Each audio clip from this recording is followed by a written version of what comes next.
Alright, now we're going to move on to question 5, factoring. This one's a little bit different type of factoring because all the other factorings we've been using have had 3 terms. This one has 2 terms. Whenever you have 2 terms, it is usually greatest common factor or difference of squares. So this one does not have a greatest common factor. It doesn't have a number they both divide by. So more than likely it is difference of squares. Well, is it subtracting? Yes, it is subtracting. And if you use the formula chart, you're going to have this on the end, of course.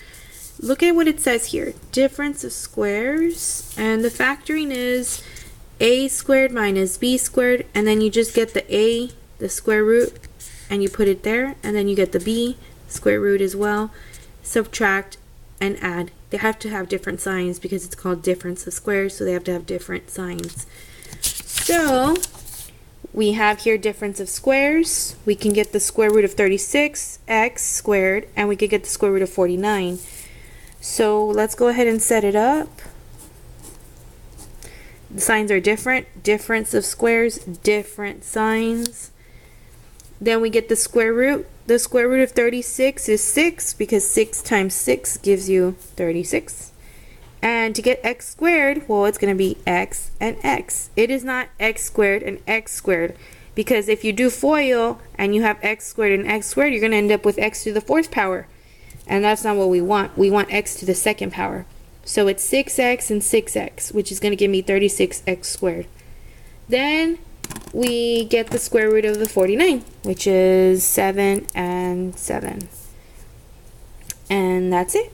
That's your answer for difference of squares. You get the square roots of both. One of them is minus, one of them is positive, or plus or minus, it doesn't matter, as long as they are different signs. And they look exactly the same. And they have to look exactly the same because you're getting the same number. I mean, when you get the square root, it has to be the same number. Okay, let's go ahead and do another one. Here you go, 64x squared minus 1. It's a difference. It's because it's subtracting. Can you get the square root of both of them? Yes, you can. So it's difference of squares. So let's go ahead and set it up. Minus and positive. Get the square root of 64x squared. Has to be the same number. Multiply by itself, which is 8x. And 8x. It's not x squared, okay? Because remember, we want to get x squared. X times x gives you x squared. Now we get the square root of 1, which is 1. And there it is. You get the square roots, and one of them is minus, one of them is positive.